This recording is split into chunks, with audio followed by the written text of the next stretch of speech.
আসসালামু আলাইকুম বন্ধুরা, কেমন আছেন? আমি এনাম, আশা করি সবাই ভালো আছেন। তো দেখেন, মানে ডক্টর ইউনূস অবশ্যই আমেরিকায় গেছেন আর কি, এবং মানে আওয়ামী লীগের সমর্থক যারা আছে ঘেরাও দিছে, বিএনপির সমর্থকদের সাথে হাতাহাতি হচ্ছে, এবং ওই আওয়ামী লীগের নেতারা যারা ওই মোদি ওখানে গেছিল ট্রাম্প আসার পরে, তো মানে ভারতের পক্ষে, মোদির পক্ষে মানে স্লোগান দিয়েছিল আর কি। তো তারা এই হাতাহাতি করতেছে, মানে আমাদের ইউটিউবার অনেকে আবার আওয়ামী লীগের আবার প্রচার করতেছে যে ইউটিউবার মাসুম সে আবার বিএনপি পন্থী। মানে আই ডোন্ট নো, মানে উনি তো জামাতে ইসলামের কথাবার্তায় বেশি বলেন। ইলিয়াস হোসেনও নাকি রাস্তায় নামছে। তো যাই হোক, এখন ওইদিকে হাতাহাতি করতেছে। মানে আমরা কি এটা ধারণা করতে পারি যে এই যে পিআর টিআর এগুলা নিয়ে তারা আবার দেশের বাইরে গিয়ে মিটিং টিটিং করে একটা সমঝোতা করে আসবে আর কি? মানে আমরা তো দেখলাম যে জাতিসংঘের কাজ মানে ইয়েতে গেছে ডক্টর ইউনূস, এবং মানে সাইড লাইনে পাকিস্তানের প্রধানমন্ত্রী যে আছে, আমার মনে হয় যে মানে তার সাথেও কিন্তু ওই মুসলিম ন্যাটো ট্যাটো নিয়ে কথা বলা উচিত আর কি।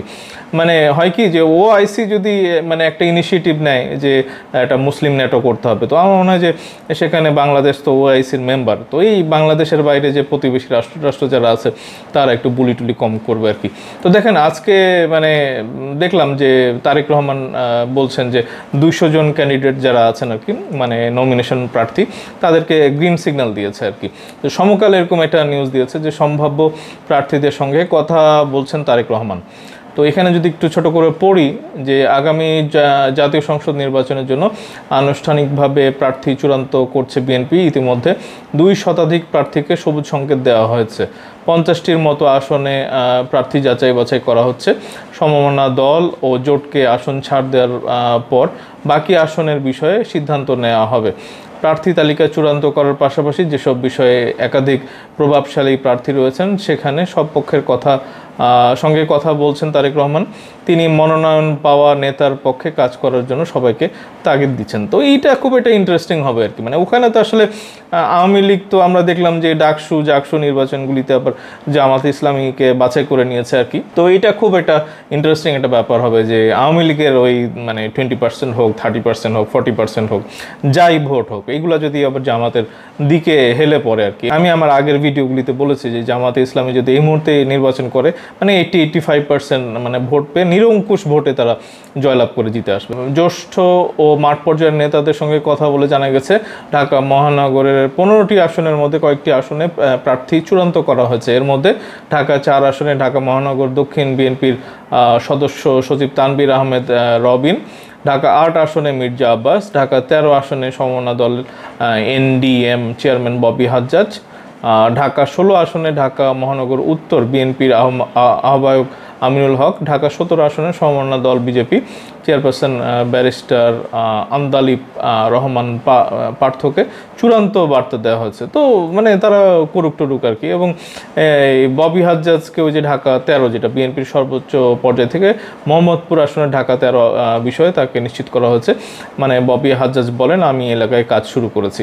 তো তারা নির্বাচনের ইয়েতে চলে আসছে। এবং ওই পিআর নিয়ে তাইলে কী হবে, মানে যদিও আমরা দেখতেছিলাম যে বদিউল আলম মজুমদার যিনি আছেন আর কি ওই মানে ঐক্যমত কমিশনে, তো উনি কিন্তু অলরেডি বলেছেন যে তারা একটা রিকমেন্ডেশন দিয়েইছেন আর কি, বা দিবেন, যে নিম্নকক্ষে হচ্ছে যে ওই মানে আসন ভিত্তিক হচ্ছে যে নির্বাচন হবে এবং উচ্চকক্ষে পিআর সিস্টেমে নির্বাচন হবে। তো এটা তো ভালো, নাই মামার চাইতে কানা মামা ভালো আর কি। এবং আমরা দেখছি যে অনেকের তো আসলে এইটাই দাবি ছিল যে দুই কক্ষে যেন মানে অ্যাটলিস্ট উচ্চকক্ষে যেন পিআর কিছু হয় আর কি।